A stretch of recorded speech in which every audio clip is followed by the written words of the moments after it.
अनन्याश्चिन्तयन्तो मां ये जनाः पर्युपासते तेषां नित्याभियुक्तानां योगक्षेमं वहाम्यहम्।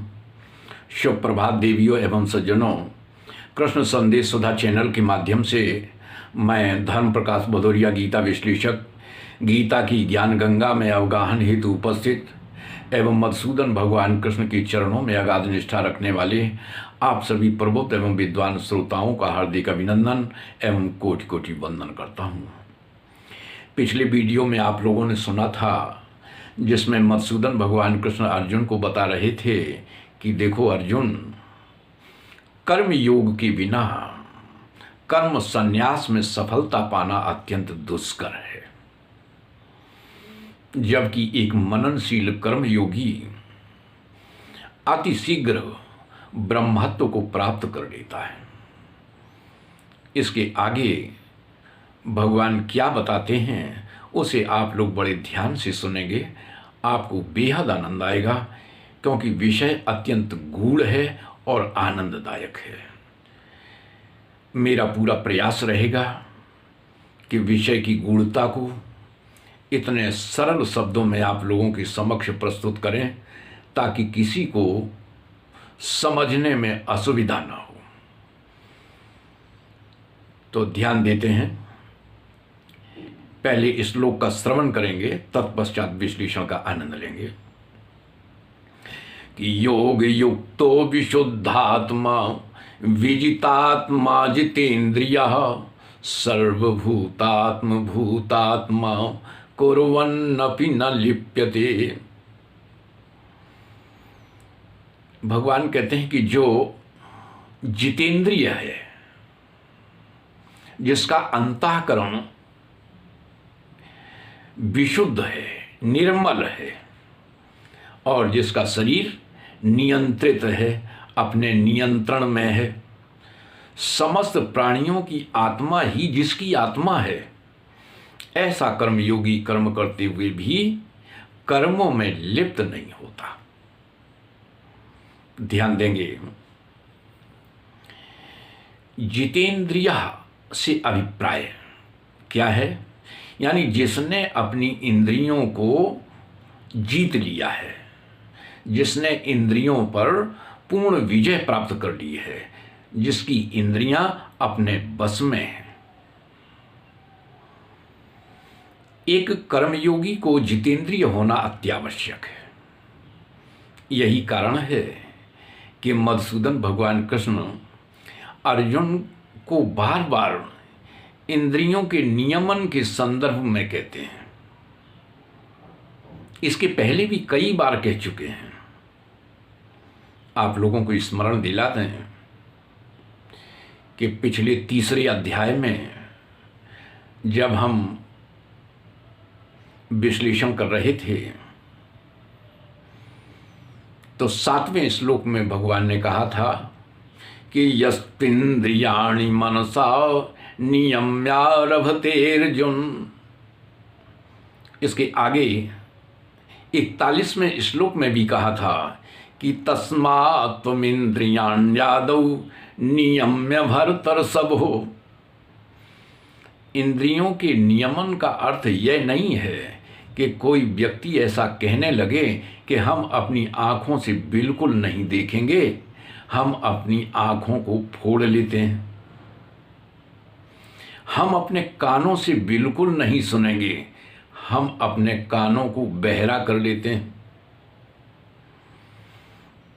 जबकि होना यह चाहिए कि जब हम चाहें तब बोलें, जब हम चाहें तब सुने, जब हम चाहें तब देखें, और जब ना चाहें तो इंद्रियां अपने नियंत्रण में रहें।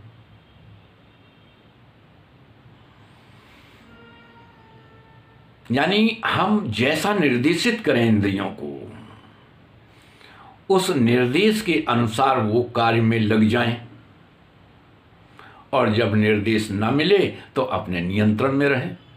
यानी एक नौकर की तरह रहें, हम उनके अनुसार न चलें। तो यहाँ पर एक प्रश्न उठता है कि जितेंद्रिय हो जाएंगे तो इससे फायदा क्या होगा। जितेंद्रिय होने से व्यक्ति में राग और द्वेष जो होते हैं वो समाप्त हो जाते हैं, और राग द्वेष के समाप्त हो जाने पर क्या होगा, हमारी इंद्रियों में जो मन को विचलित करने की सामर्थ्य होती है, जो शक्ति होती है, वह शक्ति समाप्त हो जाती है। फिर वे इंद्रियां मन को विचलित नहीं कर सकती हैं। इंद्रियों के बस में हुए बिना कर्म योग में सफलता पाना भी कठिन प्रतीत होता है। इसके आगे ध्यान देंगे, शब्द है विशुद्धात्मा। इसका अभिप्राय है कि जिसका अंतःकरण पूर्ण रूप से विशुद्ध हो, निर्मल हो, और यह निर्मलता कब आती है, जब निष्कामता हो। और निष्कामता तब तक नहीं आती है जब तक सांसारिक पदार्थों का महत्व शेष रहता है। जैसे ही अभ्यास करते करते सांसारिक पदार्थों का महत्व समाप्त हुआ, निष्कामता स्वाभाविक रूप से आ जाती है। आगे ध्यान देंगे, विजितात्मा। विजितात्मा से अभिप्राय यह है कि शारीरिक सुख का परित्याग करना होगा। एक कर्मयोगी शारीरिक सुख का परित्याग कर देता है, यानी जब तक आलस्य और प्रमाद शेष रहेगा तब तक कर्म योग का अनुष्ठान संभव नहीं हो सकता। इसके आगे सर्वभूतात्म भूतात्मा। इसका अभिप्राय यह है कि जहां पर अपने और पराये का भेद समाप्त हो जाए। ऐसा ना हो, ऐसी सोच ना हो कि मैं तो सिर्फ इस शरीर की ही आत्मा हूं। सोच बृहद होनी चाहिए। जिस तरीके से एक कर्मयोगी की सोच, एक निष्काम कर्मयोगी की सोच सार्वभौमिक होती है,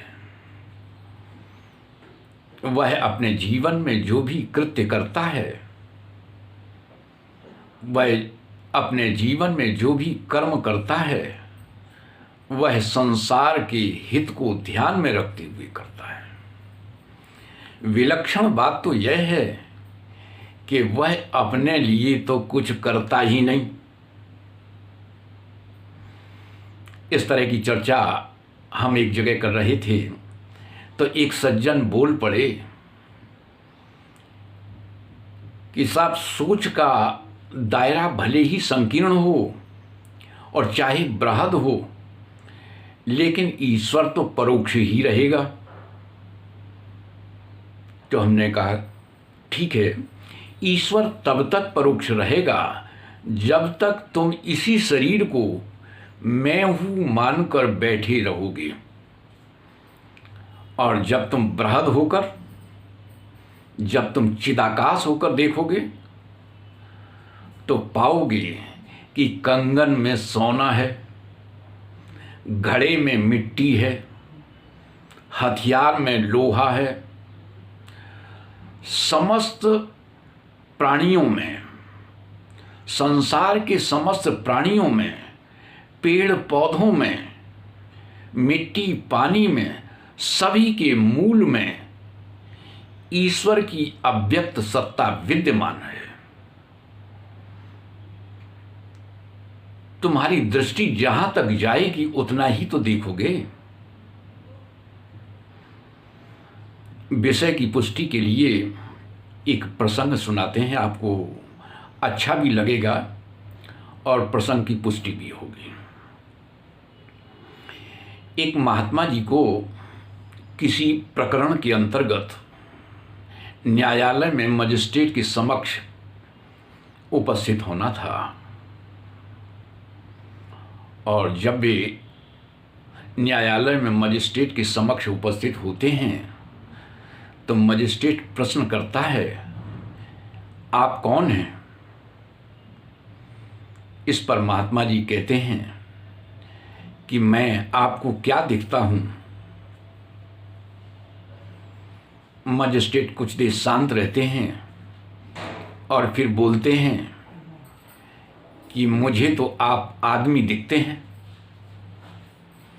तो महात्मा जी ने कहा, इसका मतलब है कि आप चमार हैं, क्योंकि आप चमड़े को देखते हैं।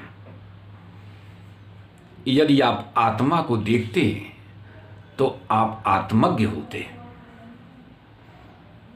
इस पर मजिस्ट्रेट ने उनको साष्टांग प्रणाम किया कि महाराज क्षमा करेंगे, आप तो सिद्ध संत हैं,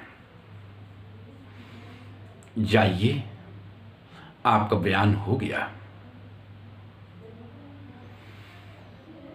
तो कहने का अभिप्राय यह है कि व्यक्ति वहीं तक देखता है जहां पर वो होता है।